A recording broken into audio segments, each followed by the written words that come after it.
Hey dude, it's Thub, and it's actually a decent temperature out, like -3 or something, totally reasonable. So, we're out in the garage and we got a fun little scrap project for today.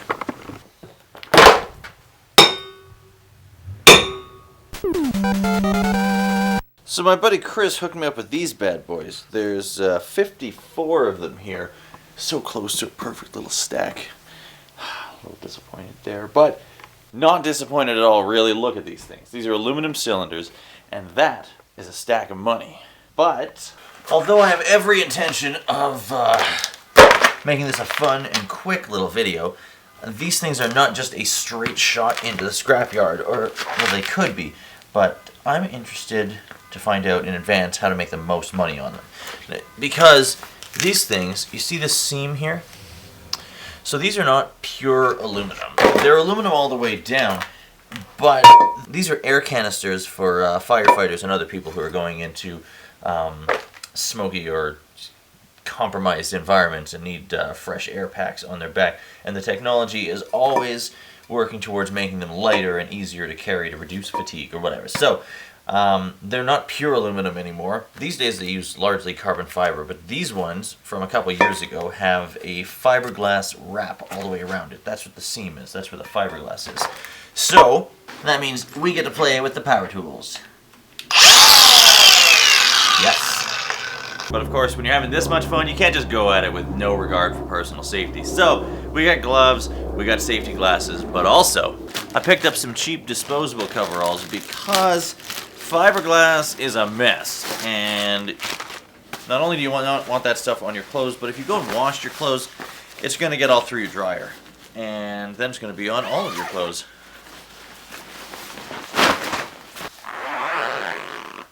Oh, there's one more thing. There. Chris, the guy who hooked me up with all these, he also gave me one of these things because he cares. Thumbnail. Alright, let's have some fun.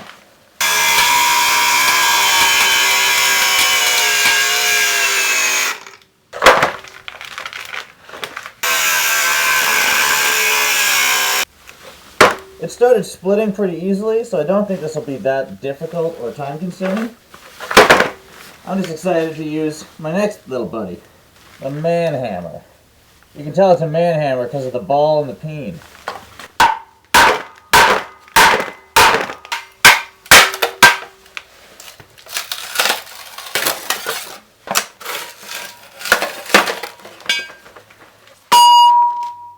That was actually really easy. Look how thin that is. Okay, so the plan was to do one of them, time how long it took me to take the whole thing apart, and then call around the shops and find out what the difference in price is when bringing them in dirty or clean. But that was so fast and easy, there's no way it doesn't make sense to clean them. I'm kind of excited about this. So new plan, we're still going to do that just to find out how much money we made per hour or per minute doing this. I'm just going to time going through the entire thing, and then we'll see what it's worth afterwards, okay?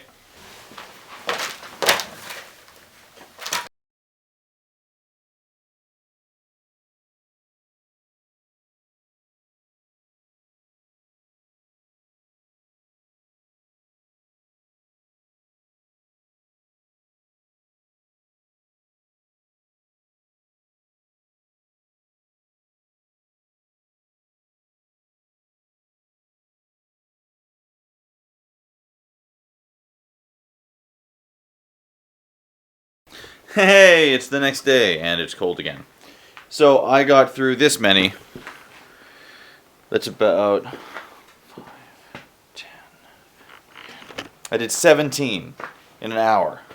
Now these ones, the flat bottom ones, those were perfectly reasonable to do. But these ones, the rounded ones, they've got fiberglass all the way over the whole thing, and that was a lot more work. I didn't even manage to strip a single one. So screw it. I spent probably a half hour, maybe even more on this one, and was not successful. So there's no way the time is worth it. We've got the data. We'll math it out and see how much we made on these ones. And this, I just cut a chunk of the fiberglass off it so the scrapyard can see what exactly they're looking at. Hi there. I've got a load to bring in. A truck full of fresh air supply aluminum cylinders. I'm wondering what you'd grade them as. Absolutely. I'll bring them in and let you have a look at them. Oh, perfect. Thank you. Thanks very much. Bye. All right, bare wire wins at 45 cents on the low end to 65 cents. So, yeah. Call around.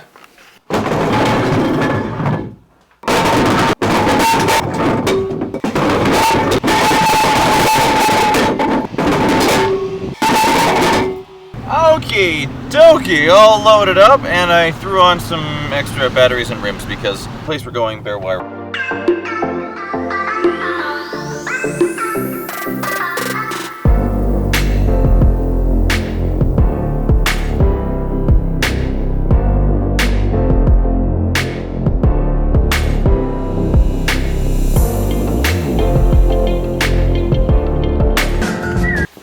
Me with a broken dick.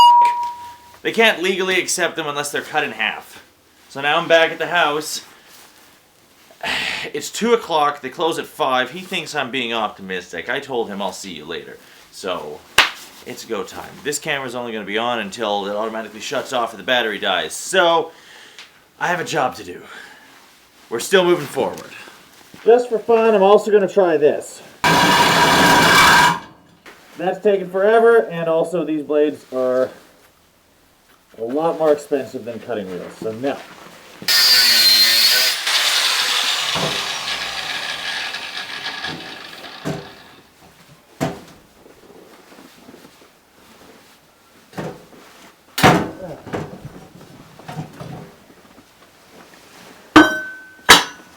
That is really quite thick.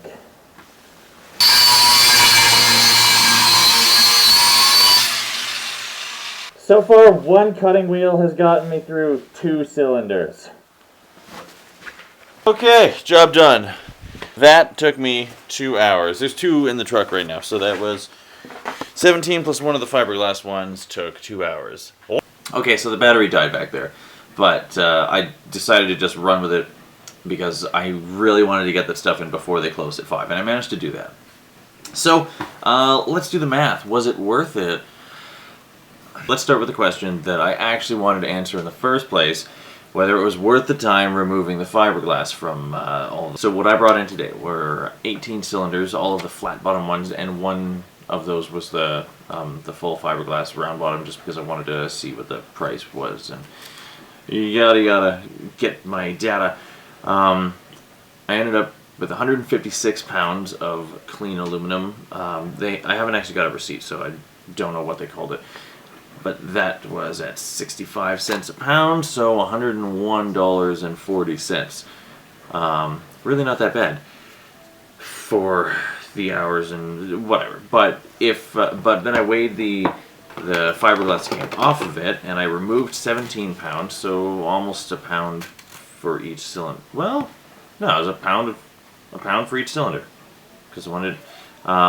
So with that added back into it, it would have been 173 pounds, and I would have only gotten 45 cents a pound. So that would have been $77.85 for the total load. So for the 1 hour I spent stripping all of that fiberglass off, I made an extra $23.55.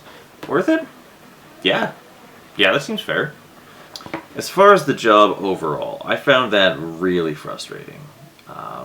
But most of that frustration could have been avoided if any one of the 3 scrapyards I phoned to find out what the prices were earlier today had told me that I needed to split the things in half before loading them up and driving in, and then having to drive back and unload them and waste a whole bunch of extra time.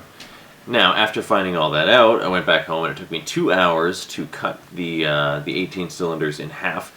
And now that I've learned a little bit about that, how to do it quickly, how to be more efficient with the grinding wheels. A lot of you probably already know this, but in case it helps anyone, I was going through I managed to get through about 2 cylinders for each cutoff blade or cutting wheel overall, and that was after I figured out a couple things. You got to be nice to them. You got to treat them gently. Work slowly. I didn't really understand what that meant, but slicing across rather than trying to like dive it in and slice against the wall of the cylinder, I guess that creates a lot of extra tension and pressure and just wears them down much quicker. So now that I've got a feel for the like how the cutting feels when it's going properly, and I think the biggest difference, and one that I'll pay attention to with all cutting projects going forward, keeping the workpiece secure. Because what really wears down the cutting wheels was whenever they would jump or get sort of like bouncy, which always happened when the workpiece was moving around or spinning or something like that. So having the workpiece completely secured and also propping up my arms and the tool on my leg or something and moving my body rather than trying to finesse my hands made the whole thing a lot more secure and a lot more reliable, and it made the blades last a lot longer, which is great because I actually went through 9 of those cutting discs, and if I hadn't gotten such a great deal on them when I got them on sale, that would have been a major extra cost. But overall, what was that? I don't know how long I spent driving or how much money I spent on gas, but 3 hours of work and 9 cutting wheels, we're gonna value them at $1.50 each, minus $8 on the fiberglass suit. I spent $21.50 in materials and probably another $20 in gas, which easily could have been cut down. So 101. Really, I made $60 in 3 hours, but that doesn't count the time at the scrapyard or the driving. It was probably another 2 hours. So overall, I made $60 in 5 hours, which is not great. But that would be really easy to make look a lot better if I hadn't wasted so much time driving back and forth and wasted so much time learning how to cut these things. So I still have 36 of the fully fiberglass wrapped ones that I didn't manage to cut in half, and I'm not going to burn through another sleeve of cutting wheels to do those ones. I am going to borrow a 10-inch chop saw with a metal blade, or maybe find somebody who's got a proper band saw, and then it should only take me about a half an hour to cut through those. So, worth it? Sort of. It was worth the experience, and I definitely think they're worth doing. This time wasn't huge profit, but ultimately I did come home with a stack of money, so win? I say yeah, cylinders are worth it. But if you ever end up with any yourself, remember they need to be cut in half before anybody will take them. You've been warned. Leave it better than you found it. Keep doing the thing.